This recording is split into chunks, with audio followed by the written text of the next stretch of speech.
Bonjour, je m'appelle Guy Tournalec, je suis formateur adulte dans le domaine du jardinage et aujourd'hui ensemble nous allons voir comment semer un gazon. Vous trouverez différents types de gazons, des gazons très résistants au piétinement ou des gazons plus ou moins faits.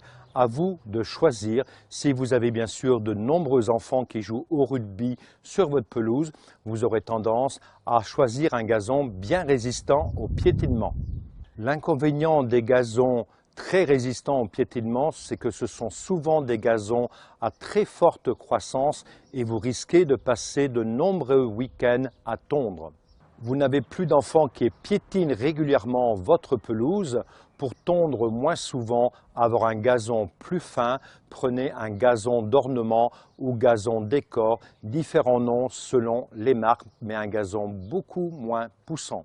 Sur toutes les boîtes ou les sacs d'engrais, quand vous les choisissez, il y a une étiquette officielle qui certifie que les graines sont bien répertoriées. En France, nous n'avons pas le droit de vendre de gazon composé de mélanges non certifiés. Sur cette étiquette, vous remarquerez différentes graines répertoriées. La première, c'est le régras anglais.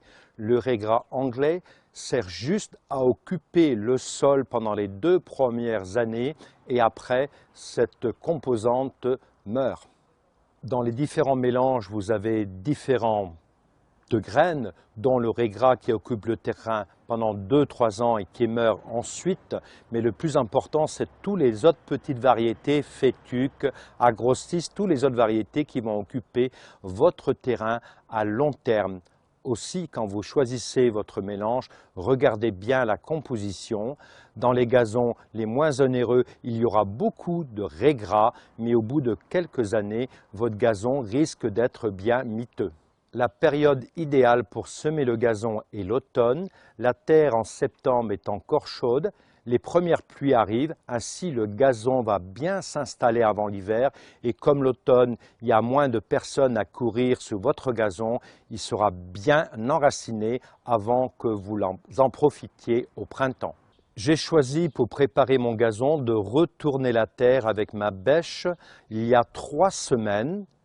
Pour laisser germer les graines de mauvaises herbes ou d'herbes indésirables qui sont en surface. Ensuite, j'ai juste passé quelques allers-retours de râteau et de griffes pour les éliminer. Ainsi, pas besoin de désherbant.